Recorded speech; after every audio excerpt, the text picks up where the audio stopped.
you guys out of your mind? You wrecked my car! I'm up. It started with one question that echoed down the perfect white fenced streets of Maple Ridge Estates. How dare you destroy my car? But oh, this wasn't your typical road rage.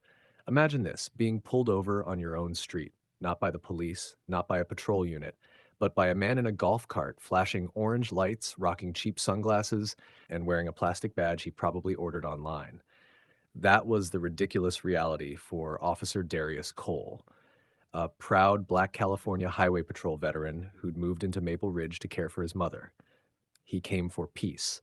What he found was Gregory Harlan, the power-drunk HOA president who ruled the neighborhood like a dictator, and his sidekick Paul Monterre, a pudgy wannabe cop who thought a clipboard made him law enforcement. So when that orange light flickered in his rearview mirror, Darius couldn't believe it. Paul's golf cart wobbled down the street, pulling him over like it was a high-speed chase. "Sir, do you know why I pulled you over?" Paul barked. Darius blinked. "You pulled me over?" Paul puffed his chest. "HOA policy forbids commercial vehicles here. And this," he gestured to the marked police cruiser, "is one." Darius chuckled. "I'm a cop, Paul. You're a homeowner with a clipboard." But Paul didn't back down. He slapped a $75 fine on the windshield like it was a court order. Have you ever met someone with zero real authority act like they run the country? Because that was Paul. What Darius didn't know was that this fake traffic stop was just the beginning. The next morning, Darius stepped outside with his coffee, and there it was. Another violation. Unsightly tires due to visible dirt. Dirt? On a patrol car? Please. But the real insult stood a few houses down. Paul chatting smugly with Gregory, that wiry HOA president with the kind of grin that made your skin crawl. Darius set down his mug and marched over. His badge glinted in the sun, quiet power. "Don't even think about putting another ticket on my car," he warned. Gregory smiled, voice smooth as oil. "Officer Cole, we just enforce the rules. If you can't follow them, there'll be consequences." A threat? Thinly veiled and smugly delivered. For weeks, the violations kept coming. Trash cans, garden hoses, curb distance, you name it. Then came the certified letter that made Darius's stomach drop. Repeated violations could lead to a lien against his home, the same home he bought to care for his aging mother. That's when he realized this wasn't HOA business. This was organized harassment. So Darius started digging. Night after night, he combed through public records, property sales, HOA filings. He noticed something sinister, a pattern. Every elderly homeowner who'd been fined endlessly ended up selling their homes for pennies, and the buyers, the same private investors, all tied to Gregory.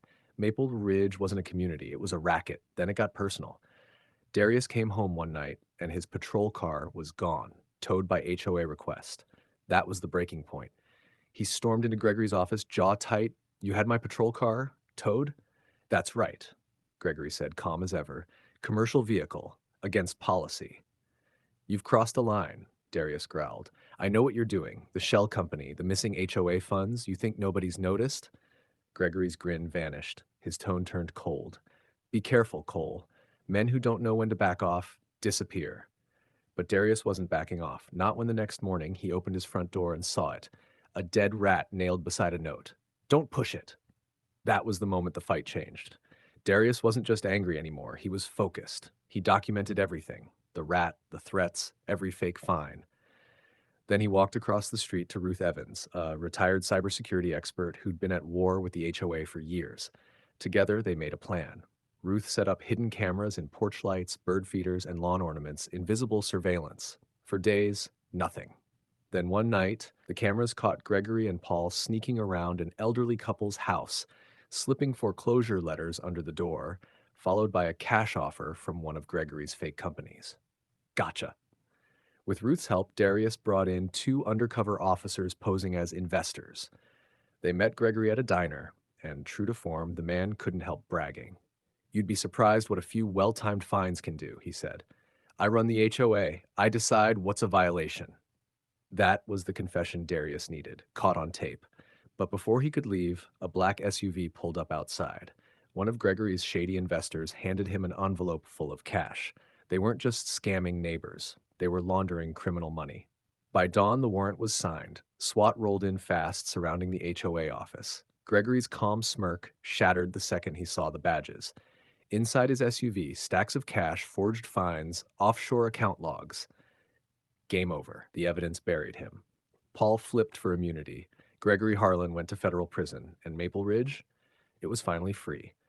The residents voted in Linda Hartman, a retired teacher who promised transparency and kindness. Darius finally had peace, and his mother got her quiet mornings back. Because in the end, some men only learn respect when the cuffs click. This has been Silent Divide Tales. If you believe no bully should ever hide behind a badge, fake or real, hit subscribe and stay tuned. Tomorrow's story, you won't see it coming.